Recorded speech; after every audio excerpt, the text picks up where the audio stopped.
all through my grade school, K through 12, the system wanted to convince me that one of my greatest assets was a weakness that needed to be corrected and that I needed to learn to be more compliant and less questioning. Hi, my name's David. I'm a late diagnosed autistic English language development teacher, and I'm Cuban American, and I love making student profiles. And I was thinking it would be maybe eye-opening for some people to hear about kind of what my student profile would have looked like if I was to write one of myself. So earliest memories of being in a daycare type school environment. I remember never really bonding with other kids very well. I didn't dislike them. I actually liked being around other kids, but like interacting was tedious, I think is the best word. And I really just preferred to watch people and to like play by myself. And I've learned now a lot of times that's the term for that's called parallel play, and that's common with autistic people.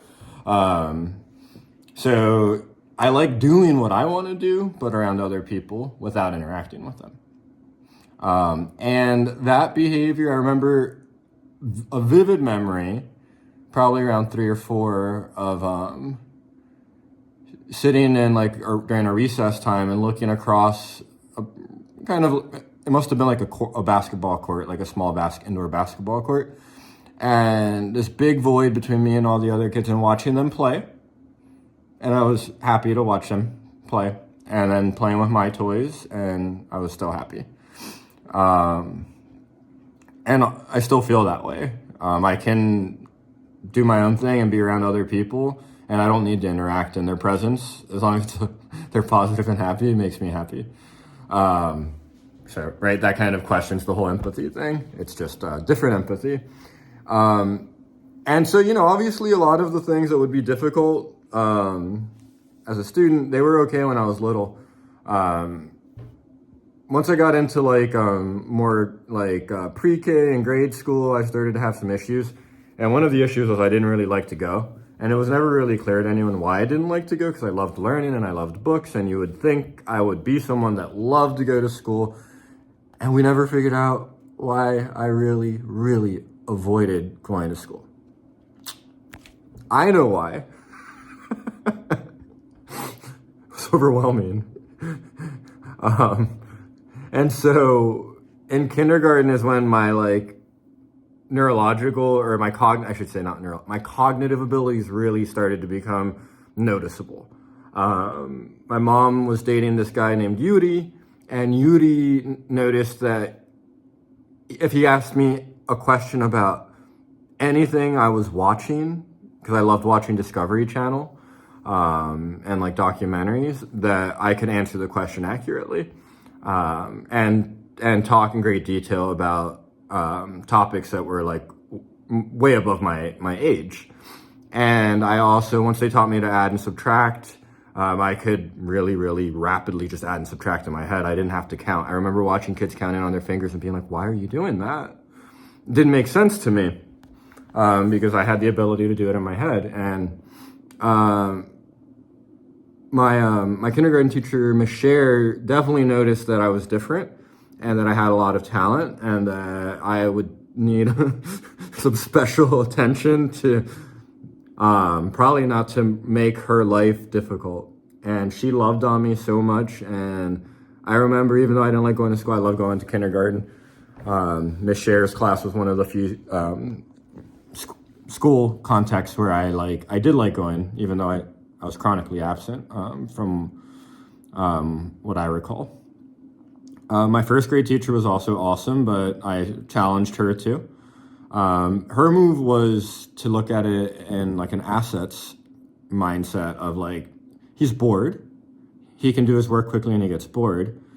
But they were also noticing issues with speech.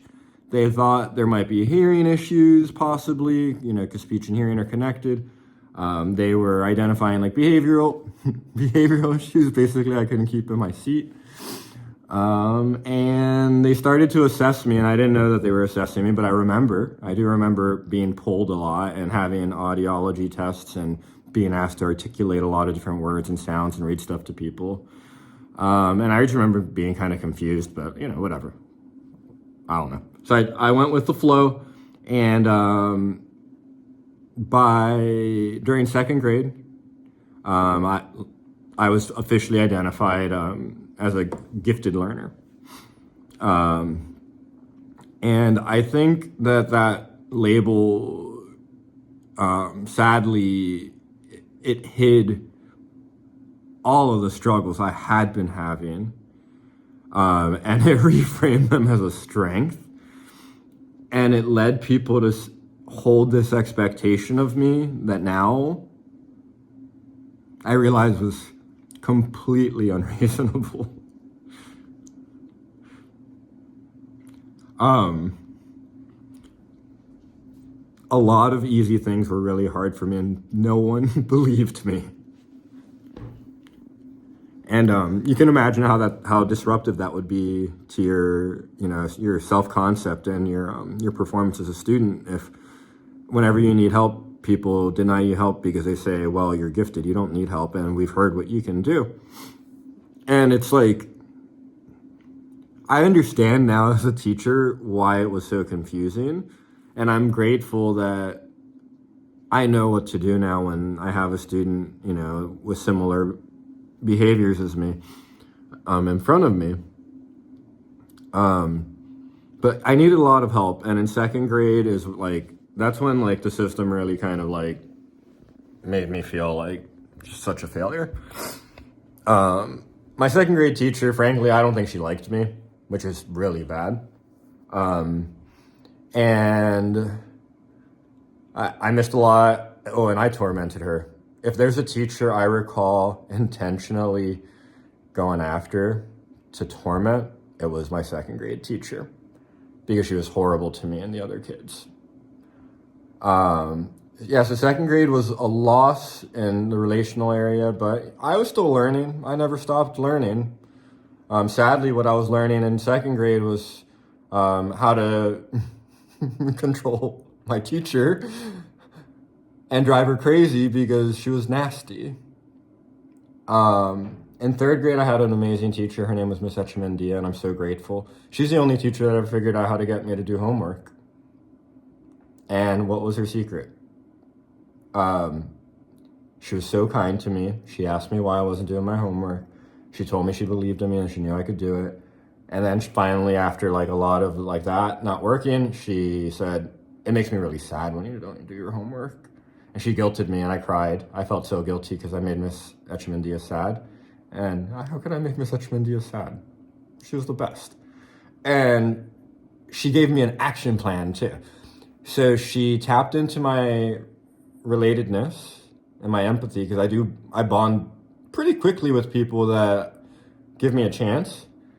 And then she also helped me with the executive functioning issues. And I don't know if she knew what she was doing, but all she did was she told me, when you get home, I know you can get your homework done in 10 to 15 minutes. Go home, sit down, do your homework really quickly, and when it's done, you know that you got your homework done for Miss Echemendia, and you can play and not worry the next day coming into school. Because I think I did worry. It made me feel anxious to come without having my work done. Now, in retrospect, I don't know if I would do things like that, but it was effective. And she did scaffold the executive functioning issues for me, and she helped me get my homework done, which, did I need that cognitively? No. Was it an important behavior for me to get practice on? It was. So fourth grade, fifth grade, I was gifted, talented, and sixth grade, and all my teachers were just always on my case about why I was underperforming. Why do you have this label? How can you write so well?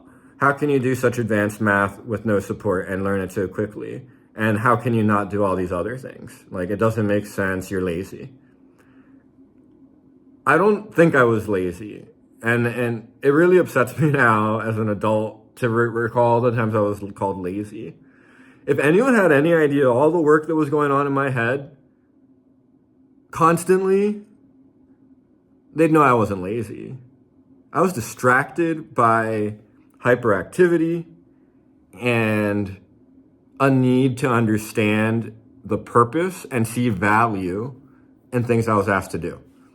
I saw value in challenging tasks like extended writing tasks. I saw value in challenging math work because it was challenging, and when I could do it, it made me feel accomplished, right? Competence. When they put work in front of me that was meant to scaffold steps that I didn't need scaffolded because other kids needed it, I'm not saying this was the right thing to do. I'm not saying it was the nice thing to do, but I would, in a quiet way, rebel. I would refuse to do the work. Turns out that's really common of autistic people, this work refusal pattern. And sometimes it's associated with this idea called pathological demand avoidance, or persistent drive for autonomy is the positive framing of those letters. And absolutely, I always had a persistent drive for autonomy. I don't like being told what to do unless we're a team. If we're a team, you can tell me what to do. If I know that we're a team and that means we're equals. Other than that, if we're not a team, you got to convince me why I should do it, how it's good for me. And I'm not saying that that's a strength. Maybe it is. But that persistent drive for autonomy in the context of a public school system, they had a lot of punishment in store for me. Lots of consequences. And I know that this is challenging for people to process and understand. And maybe your personal experience being punished doesn't reflect mine because I'm part of a minority in terms of how I perceive a lot of things. But I will say that punishment never, ever, ever worked on me, and it never curved any of my behaviors. Any challenging behavior that I showed, if you punished me, I would increase it. And I was telling my partner recently, so now I wonder how much control I actually have over those behaviors. I used to think it was that I was doing it on purpose, but I think that was only like partially true. It's like an impulse to resist and to ask for clarification if demands don't seem reasonable. And so many times I remember being so confused with teachers in middle school, late elementary school, and sometimes in high school when my question to a demand was met with frustration or anger as though I had like disrespected them, and that literally was not my intent. And so like all of these like basically pathological demand avoidance or persistent drive for autonomy behaviors, I just kept running into the system, getting detentions, having teachers certainly gossip about me to one another about how I was a know-it-all, I was arrogant, I was bad, disruptive, etc. But then there'd always be like one teacher would be like, that kid, Schmidt, you're having a hard time with that kid? And I almost always had at least one ally in middle school and high school. Actually, frequently, it was administrators. So in middle school, it was Dr. Raymond Angry, who, God bless him, I'm so grateful for him. At that age, he was my strongest advocate. He was more of an advocate for me than my mother and my father were. And that speaks to him. What a great advocate he was. And I think I was the only white kid at my middle school that went 6th grade through 8th grade. And I'd estimate we were about 1,500 kids. Dr. Angry was a black man from the South. I think he's from Louisiana or Mississippi, or he was. He passed, sadly, and before I ever got to thank him as an adult. Dr. Angry, like, this is insane to me as an adult. But as a black man, having experienced so much hardship because of his race, when he saw a little white boy with all these Hispanic kids and he could see all the slack I got, and I think he could see I was different, I think he knew something was different about me. And he was always there for me every time I made a mistake. Every time a teacher tried to like get me, escalate consequences, he would not let them. He defended me so hard. And I'm so grateful for that. My only regret is that like no one understood who I was except for maybe him. I remember on my last day of school in 8th grade, the science teacher, I loved him. I don't think he knew it, but he was a great guy, and he got really mistreated by the kids too for being different. He was a Jewish teacher, and he was culturally different than us. We were mostly Cuban Americans and like a few other Hispanic nationalities. And they were just so nasty to him, and I remember feeling so bad for him and kind of getting that it was like a cultural thing, that he didn't understand like our flow. But he told me on the last day of school, he called me over to the gate and he went, you're an evil genius, and I hope you can do something good with it. He said something like that. It was kind of a backhanded compliment because I've never been evil. He had a hard time managing his class, and sometimes he would be not nice, and I would respond in my my opinion appropriately to his lack of kindness, and sometimes that involved rallying the troops and getting other kids to kind of join me and challenging him. Again, like, I know that those weren't right. It wasn't right for me. It wasn't the appropriate behavior for me to respond that way when challenged or when redirected or when demands were placed on me as a student. But at the same time, it wasn't right for the system to put so many demands on us without actually knowing who we were. And that I resisted, I'm grateful, honestly. I'm so grateful, because that's one of my strengths. And, the sad thing is that all through my grade school, K through 12, the system wanted to convince me that one of my greatest assets was a weakness that needed to be corrected, and that I needed to learn to be more compliant and less questioning. Again, I'm so grateful for people like Dr. Angry that saw that I was a bit of a rebel, and that I was demand avoidant, or had a persistent drive for autonomy. And they gave space for it. They gave space. And they put guardrails up to make sure that I didn't break things. But some people gave me space. And that space really didn't open up until like college. In high school, there were two teachers, I would say, that also kind of gave me that space. It was my theater teacher, God bless, Mr. Devora. I'm so grateful for you, Mr. Devora. And Miss Tomanowski. They also created space for me to be who I was, without making me feel judged, without making me feel like I was a problem, even when I was a problem, because I know sometimes I'm a problem. I'm a problem because I think differently, and I challenge things that don't make sense to me out of authentic curiosity and wondering and a desire to fix things, and it's always been that way.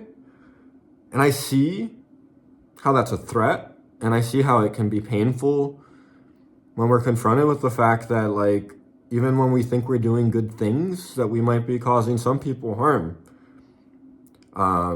And so, like, all throughout my education system, I carried this label of gifted, talented, and meanwhile I was suffering so much. And that label just exasperated the suffering, because it made people hold me to these expectations as I didn't need support, and I always needed support, and I still do. And that doesn't mean that I don't have special talents and that I can't do amazing things with my mind. And that also doesn't mean that I'm arrogant, that I can acknowledge that, because I can acknowledge both.